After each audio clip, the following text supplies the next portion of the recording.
Oi mate, you got a license for that camera?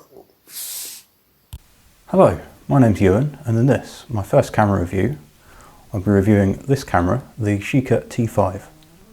The much talked about, and some would say much overhyped, Yashica T5, sometimes branded the T4 Super, is the final camera in the Yashica's T line of 35mm point-and-shoot cameras. First released in 1995, the T5 is a fully automatic camera.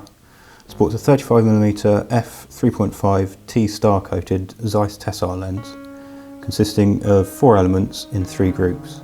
The camera reads DX coding from ISO 5 to ISO 3200, has an active infrared autofocus system, which I think is about 160 autofocus steps, and can focus from 35cm to infinity. The T5 has a shutter range of 1 second to 1/7000th of a second, and weighs about 200 grams, including the CR123 battery. Over its predecessor, the T4, the T5 introduced better weather sealing and a nifty waist-level viewfinder. Looks and ergonomics-wise, it's standard fare for a 90s point-and-shoot. It fits nicely in the hand, and it's just about pocketable.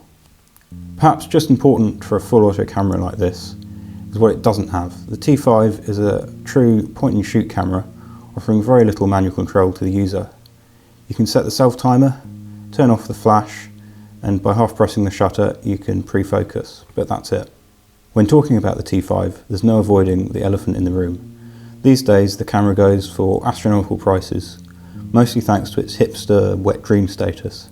They typically fetch between £200 to £400 as of 2021. I'll discuss later whether it's worth the money, but for now, let's look at how the T5 reached its cult status. The T5 found fame after being used extensively by the checked shirt-wearing fashion photographer and creepy sex pest Terry Richardson, who used the camera's fill flash and sharp, contrasty lens to get his oh-so-edgy style. More recently, it's been used by the hip-hop photographer Gunnar Stoll, who, as far as I can tell, is a nice chap. Through Richardson's endorsement, the camera has become an edgy hipster fashion photographer's tool of choice to make full-flash photos of their young, attractive, topless friends.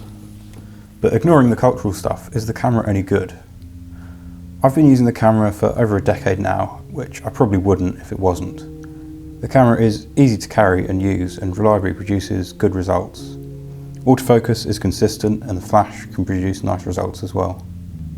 There are a few features of the camera that I'm not a fan of, however, all of which are par for the course and a 90s point and shoot. While certainly sharp, the Zeiss lens shows significant vignetting, which is standard fare for small lenses like this, and is part of the look of the camera, but it's not something I'm particularly a fan of.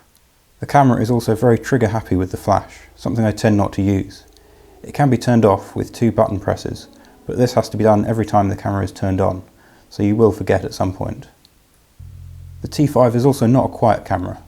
Every time you take a picture, the auto wind motor will make a loud screeching sound. So this is certainly not a stealthy street camera, if that's your thing. When I started writing this review, I thought that my conclusion would be that this camera is nice enough, but not worth the asking price.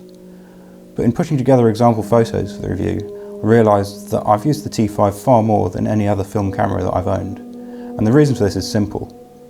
This lightweight and easy to use camera can reliably produce good results with minimum faff. If you can afford to drop a few £100 on a compact point and shoot, then perhaps it's a good choice for you. Just bear in mind that this camera is approaching 30 years old and contains electronic components that will eventually fail. Thank you for watching this video. This is my first review of a camera, and I'd love to know what you think.